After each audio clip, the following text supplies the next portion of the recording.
お前はもう死んでいる。何?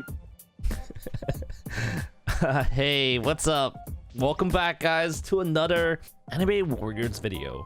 Off the bat, I just want to let you guys know in this video, I'm going to try my best to be the most balanced when it comes to critiquing the game and giving it props for what it does well. So somehow down the road, you would consider me as a fence sitter because I'm going to be liking the game and maybe hating the game, something like that. Anyways, there are codes right here for you guys to use for free stuff.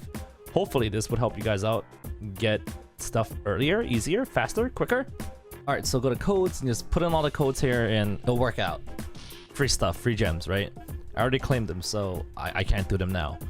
First off, let's get into the gacha because I feel like it's pretty important to bring that up. Since not everybody feels the same about it, the majority of the players, the percentage, they care about it a lot.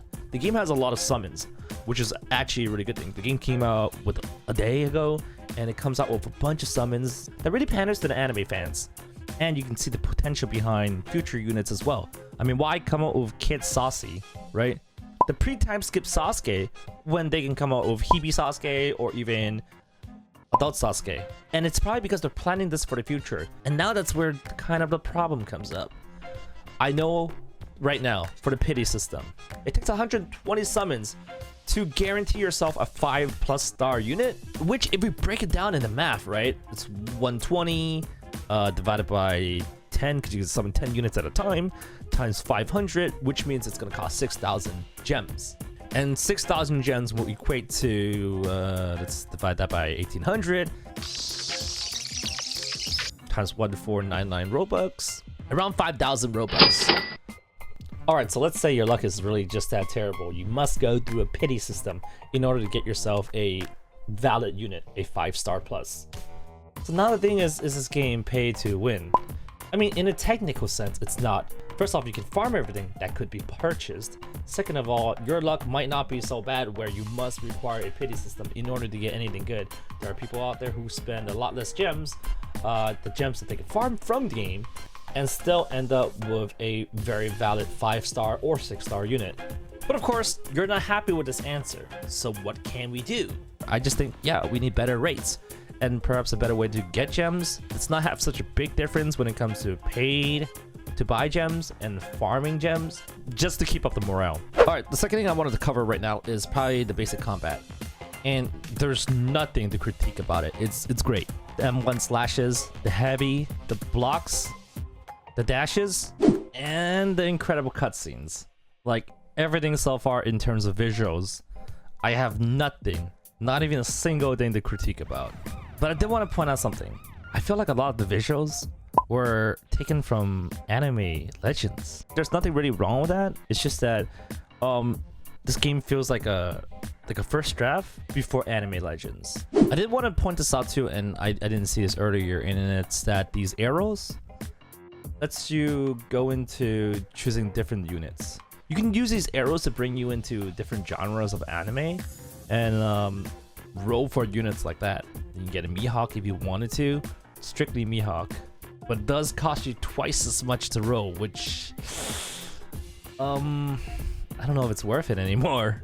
Here's the part I really enjoy about the game, and I know it's nothing really brand new: artifacts. Every single artifact I find, it seems like I automatically equip them. I get the bonuses from them, and of course the debuffs too. Just having an artifact system, collecting items, and actually letting that increase your stats is just, I don't know, very Genshin Impact. And that's good. Now the next two things, this is going to be a pretty tough one. So much that I'm trying to find a way to make it sound good, but there needs to be change. So first off, I'm going to go to adventures. I'm going to choose something more like the basic raids, you know, the early stages. And I understand easy, medium, hard, and hardcore, overkill makes it more challenging. But that's not my issue here. All right, level 1. Let's go, boys. So far, my biggest complaint when it comes to this game is definitely the gameplay. But I want to point out first, the map's great, the animation's great, the characters are well built, the music is awesome. Everything is good, down to the specific style of gameplay. First off, if you're a Dungeon Quest player, let me know in the comments down below, because this really makes sense to you. And the biggest problem I have for this game right now is Is this a dungeon crawler or not? Technically, I can say most people will believe this is a dungeon crawler. It's a lobby. There's rooms that you can join. There's different difficulties, and there's mobs you can kill, items you can farm. It's pretty clear it's a dungeon crawler, right? What I don't like about what's available to play so far is that this is a wave defense. It does have a few rooms out there that you can fight that's strictly bosses, which makes it more like raids from Dungeon Quest. But most of the maps here are wave defense after wave defense. Oh, I'm lagging. Alright, that's not good. Most of these rooms, most of these dungeons are strictly wave defense. 10 waves, 3 waves, something like that. And as much as the simulator player in me shouldn't really care about extensive grinds, mind-numbing grinds, the Dungeon Quest player in me, the Dungeon Crawler player in me is just not liking wave defense. The map's so beautiful, the mobs are great, the combat's so awesome, and the VFX effects, the models, look at the particles and everything, they're just top tier. So I do feel like it's somewhat wasted for us to put such good assets into a wave defense gaming concept that is generally pretty boring. Because with that being said, then Anime Dimension Simulator, I didn't even know this game was a simulator. I thought it was just straight up Anime Dimension. Even this game would end up having a better dungeon system. At least what happens is I kill a group of mobs and it progresses me forward. And especially compared to Anime Dimension, Anime Warriors do have, like I said, a better visual aspect to the game. It's such a waste. Please, Anime Warriors devs, like, give us actual dungeons. Give us actual red circles on the floor to dodge attacks. Give us some type of patterns to eventually learn. Make it a competitive game and just not mindlessly slashing. Give us dungeons like what Anime Dimensions have. And honestly, to take it a step even further, even though Anime Warriors has graphics, mind-blowing graphics, probably the best one so far for the entire Roblox community, best maps and everything so far, its dungeon gameplay is hardly much better than games like Anime Mania. And with that, that's probably my biggest complaint when it comes to this game so far.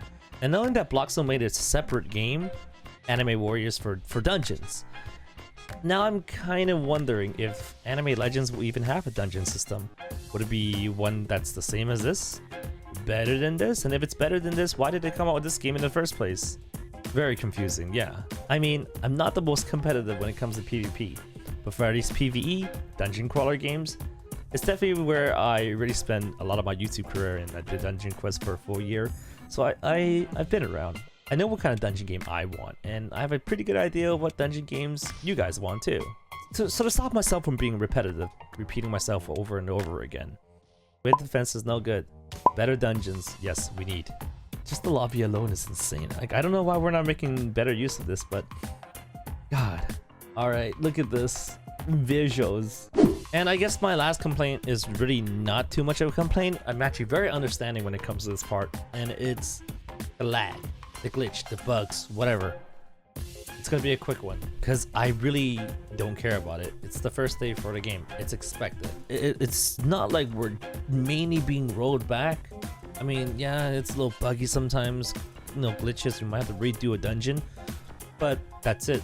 That's very normal for a brand new game, especially one of this aesthetics and this caliber. So yeah, I'm okay with it. And I know a lot of you guys are complaining about it.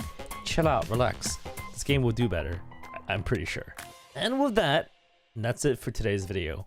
I usually don't make videos where I review a game to this extent, at least like talking about the goods and bads of it to this extent. I like to usually just play the game and, you know, experience what happens. But since I've seen a lot of opinions for it, this game has been hugely hyped. I mean, if anything, the only game more hyped than this was Anime Legends. I felt that a video like this was actually necessary to address the goods and bad. Hopefully I was as middle as I can be, but I definitely did spend a lot of time talking about, you know, a specific aspect of the game that I wasn't crazy about. Regardless, thanks for watching. Thank you for helping us get to 700k subscribers. Really appreciate it. If it wasn't for you guys, I wouldn't be here. And I might be working a 9 to 5 that I don't feel so passionate about. Well, like, share, subscribe, turn on your post notifications for more videos, perhaps more new games, and perhaps some trolling videos. Some less serious ones. And of course, use star code Kelvin when buying your Robux. Support our channel. Support this game. This game is definitely worth a try. But yes, I do believe you guys can do better. Yep, and that's it. I'll see you guys in the next one. Peace.